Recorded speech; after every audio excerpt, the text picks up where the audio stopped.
we're going to see as we continue and we finish with the prophets and then eventually get back to the New Testament and see the apostles' understanding of all this, you're going to see that they all understood this.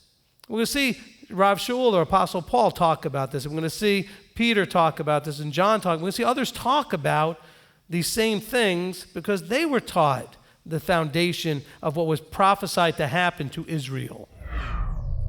You know, we read this in other verses where it talked about, and they would remember me in the places that I've sent them.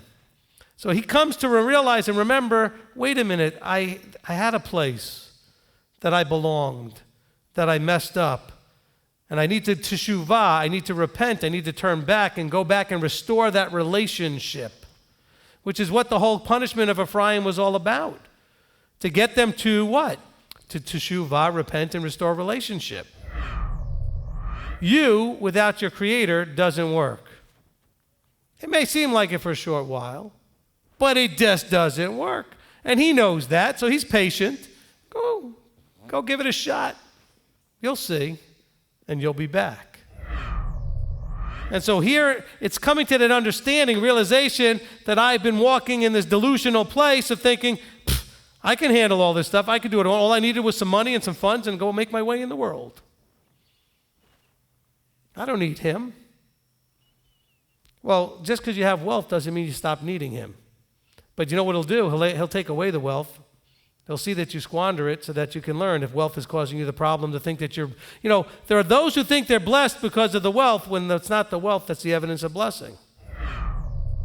So let's understand that whole idea about provoking to jealousy and other things. Like you want to provoke Judah to jealousy, the only way to do that is to have what Judah has plus more, not less. Because Judah right now doesn't want anything you have. Because Judah thinks they've got it all. So you've got to show them that you have what Judah has, but you got also more. But if you don't even have what they have, what's there to be jealous of? And by the way, when you keep reading about the grace here, for by favor you've been saved, what favor? The promise made to Abraham, Isaac, and Jacob, which it was by their favor, they received favor, and that they received promises because they merited it. So that, not that you merited it, but that they merited it. The one who was home said, hey, what's going on here? He's been gone doing whatever he wants. He comes in and right away, boom, you're putting a robe on him and making a big feast and all that stuff.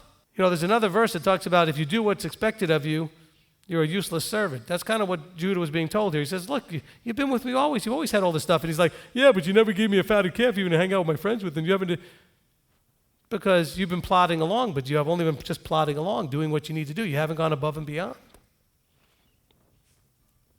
Because you were not appreciating what you had, but you stuck it out because you knew it was the right thing to do. Whereas your brother didn't appreciate what he had and he left.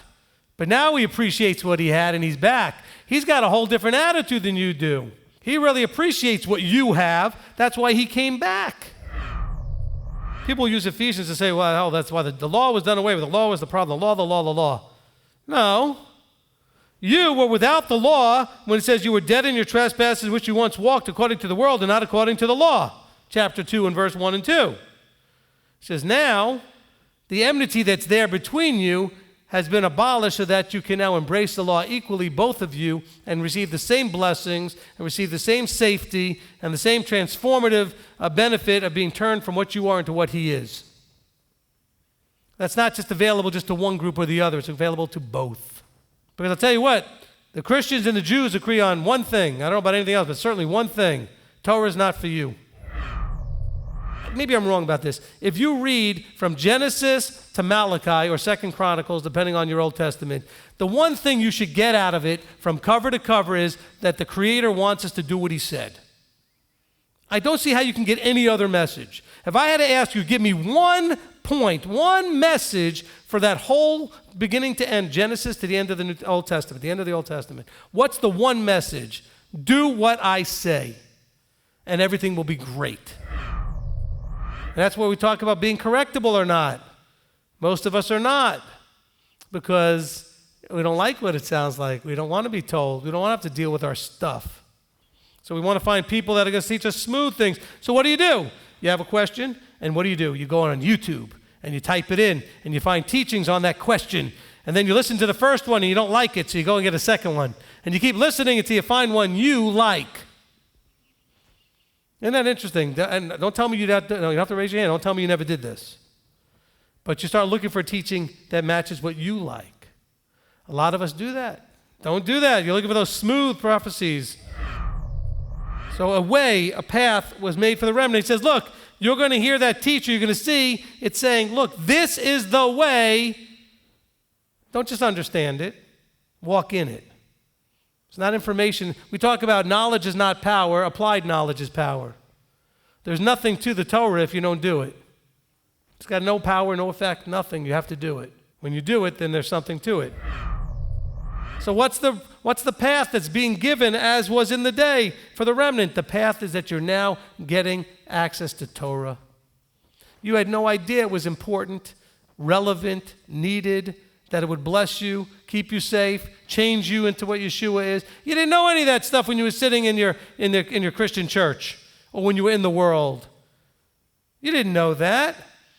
But now as a remnant of his people, the way is being shown to you. It says we're rounding up our journey. Remember, we went through the fathers, and then we went through the splitting of the kingdom, and now we went through the prophets to understand that this is all a part of Yahweh's plan to fulfill a promise he made to a guy named Abram before he even had his name changed, where he said, you will one day be the father of many goyim, many Gentiles, many nations. Through this whole process of knowing that they would be stiff-necked, knowing that they would be rebellious, knowing that they would be eventually punished and taken into captivity and scattered, then knowing full well that he would eventually regather them from everywhere that they were scattered, and in that process, everyone would get to hear the message.